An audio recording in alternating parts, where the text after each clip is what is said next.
Bienvenue à tous pour un nouveau Deep Dive. Aujourd'hui, on va se plonger dans un article de Bloc Financier qui fait couler beaucoup d'encre. Ah oui. Il s'intitule Market Chaos, Fed Fears and Why I'm Loading Up on These Stocks. Ça promet. Oui, on va décortiquer ensemble ce texte qui aborde l'ambiance tendue des marchés en ce moment. Vous savez, la peur d'une récession pleine. Tout à fait. Et tout le monde se demande un peu quoi faire de son argent. Oui, et l'auteur de cet article, il ne mâche pas ses mots. Ah non. Dès le début, il s'attaque à la bête noire du moment, l'inflation galopante. Ouf. Il donne des exemples très concrets, des exemples qui touchent tout le monde, l'assurance auto, les billets d'avion et même les soins pour animaux domestiques. Tout augmente et beaucoup plus vite que les salaires. C'est vrai, on le ressent tous au quotidien. Et ce qui est encore plus inquiétant, c'est que l'auteur souligne que cette inflation déjà élevée pourrait être aggravée par les tensions commerciales et les conflits politiques. Il cite même l'avertissement de Mitch McConnell sur les guerres commerciales Ah oui, et la pression exercée par Trump pour une baisse des taux d'intérêt. absolument. Et ça nous amène à un point crucial de l'article, le dilemme de la Réserve fédérale. D'accord? L'espoir de nouvelles baisses de taux en 2025 semble s'estomper. Ah bon? Si l'inflation atteint le seuil critique de 4%, la Fed pourrait avoir les mains liées. D'accord, mais pourquoi est-ce que ce seuil de 4% est si important? Bonne question. Qu'est-ce que ça changerait concrètement pour nous, investisseurs? Eh bien, imaginez la situation. D'un côté, vous avez l'ancien président Trump qui milite pour des taux bas Oui. afin de stimuler l'économie. Oui. De l'autre, vous avez Jerome Powell, Oui. le président de la Fed, Oui. qui est déterminé à lutter contre l'inflation, D'accord? quitte à risquer un ralentissement économique. Oui. Si l'inflation dépasse 4%, Powell n'aura plus d'autre choix que de maintenir, voire d'augmenter, les taux d'intérêt. Cela pourrait refroidir l'économie et entraîner une baisse des marchés boursiers. Ah oui, je comprends mieux l'enjeu maintenant. C'est un peu comme un bras de fer entre deux visions opposées. Exactement. Et nous, investisseurs, on est au milieu du ring. Exactement. L'auteur décrit cette situation comme un véritable duel au sommet, Ah oui. avec des conséquences potentielles énormes pour nos portefeuilles. Et justement, parlons-en de son portefeuille. Il ne se contente pas de commenter la situation. Il nous dévoile aussi ses propres investissements. Oui, c'est ce qui rend cet article si intéressant. Mhm. Il met ses billes sur la table, pour ainsi dire. Oui. Et ce qu'il achète, ce sont des actions de 4 entreprises bien précises. AMD, Nike, ELF Beauty et Celsius Holdings. Commençons par AMD, Advanced Micro Devices. On parle d'une somme importante. Plus de 500 000 $ investis récemment. Qu'est-ce qui le rend si optimiste? L'auteur est convaincu que le marché sous-estime le potentiel d'AMD, en particulier dans le domaine de l'intelligence artificielle Oui. et des centres de données. Il voit la PDG Lisa Su comme une visionnaire Oui. qui est en train de positionner AMD comme un leader sur le long terme. D'accord. Il pense que l'action, qui se négocie entre 170 et 190 $ est une véritable aubaine. Il dit même « AMD est le cadeau que Wall Street n'a pas encore déballé. Je fais le plein avant qu'il ne soit trop tard. » On sent l'enthousiasme. Passons maintenant à Nike. Pourquoi l'auteur a-t-il choisi d'investir dans cette entreprise à 72 $ l'action? Eh bien, il voit la faiblesse actuelle du titre comme une opportunité d'achat. D'accord. Il rappelle la puissance de la marque Nike Oui. et sa portée mondiale. Il est convaincu que Nike finira par rebondir. Oui. Et que ceux qui achètent maintenant en profiteront. Il dit même que Nike à 70 $. Ce n'est pas une baisse, c'est une vente au rabais. Encore une fois, on ne peut pas dire qu'il manque d'optimisme. Et pour LF Beauty, qu'est-ce qui me motive? Il me semble qu'il a doublé sa position après une chute du cours. Oui, après un crash post-résultat. L'action a chuté de 20% et l'auteur a profité de cette baisse pour renforcer sa position. Il estime que la réaction du marché était excessive. D'accord. Il croit fermement en l'attrait de LF auprès de la génération Z et en la capacité de l'entreprise à accroître sa marge bénéficiaire. Il vise un prix de 200 à 500 $ d'ici 3 à 5 ans. Il a même lancé un petit message aux vendeurs paniqués. Ah oui, ELF à 70 $. Merci bien. Continuez à me faire des cadeaux. exactement. Il semble penser que le marché offre des opportunités incroyables à ceux qui savent garder la tête froide. Et pour Celsius Holdings, quel est son raisonnement? Il a investi plus de 130 000 $ dans cette entreprise qu'il compare à un Monster Beverage. D'accord. Il mise sur sa croissance internationale Oui. et sur l'accord de distribution conclu avec Pepsi pour propulser l'action. Mhm.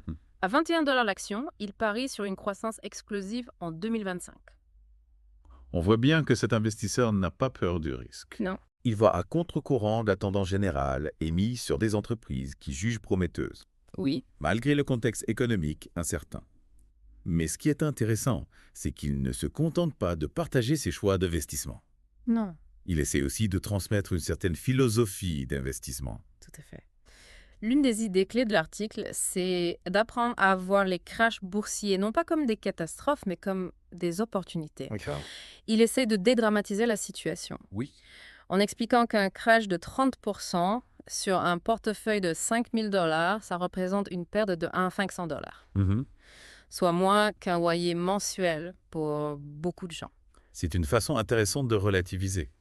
C'est vrai. Bien sûr, pour un portefeuille de 5 millions de dollars, la perte serait plus importante. Oui, Mais ça permettrait quand même d'acheter quelques Ferrari ou de faire le tour du monde. exactement. L'idée, c'est de ne pas céder à la panique Oui. et de profiter de ces baisses pour acheter des actions de qualité, Mhm. à prix réduit. L'auteur insiste beaucoup sur l'importance d'avoir une bonne discipline financière, Oui.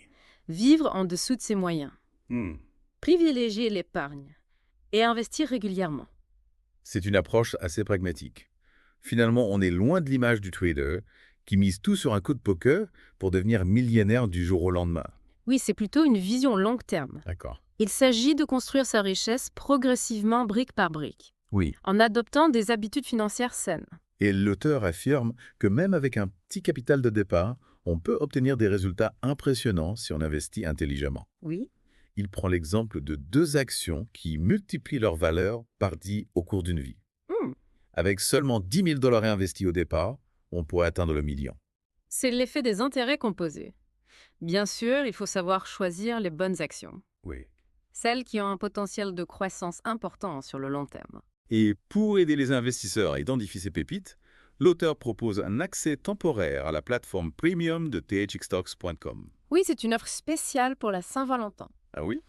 Pendant 24 heures, les investisseurs peuvent accéder à des outils d'analyse avancée, indicateurs de performance, transcription d'appels de résultats, documents de la SEC, etc. Eh bien, Il y a même une carte de membre en acier pour ceux qui s'inscrivent. c'est un petit détail amusant, mais ça montre bien que l'auteur est conscient de l'importance de l'image Oui, et du sentiment d'appartenance à une communauté tout à fait. dans le monde de l'investissement. Absolument. Et pour conclure son article, l'auteur lance un appel à l'action assez percutant. Lequel? Foncez vers le feu. Il encourage les investisseurs à ne pas avoir peur du chaos actuel, à saisir les opportunités qui se présentent et à se rappeler que les meilleurs investisseurs sont ceux qui savent rester optimistes et patients, même lorsque les marchés traversent des turbulences. Il termine même en disant « Quand le S&P 500 chutera de 20%, je serai celui qui criera. Merci. C'est une image forte qui résume bien sa philosophie d'investissement à contre-courant. Il ne voit pas les crises comme des menaces, mais comme des occasions de se positionner sur des actifs de qualité à des prix bradés. » Alors après avoir décortiqué cet article ensemble, qu'est-ce qui vous a le plus marqué, vous, en tant qu'expert? Ce qui est frappant, c'est le contraste entre le pessimisme ambiant qu'on entend partout et l'optimisme affiché par cet investisseur. Alors que beaucoup craignent un effondrement des marchés, lui choisit de se concentrer sur les opportunités à long terme et de miser sur des entreprises qu'il juge solides et innovantes. Oui, c'est une approche qui peut paraître audacieuse, Oui. Mais qui pourrait s'avérer très rentable si ces prédictions se réalisent. Et c'est là que la réflexion devient intéressante pour chacun d'entre nous. Exactement.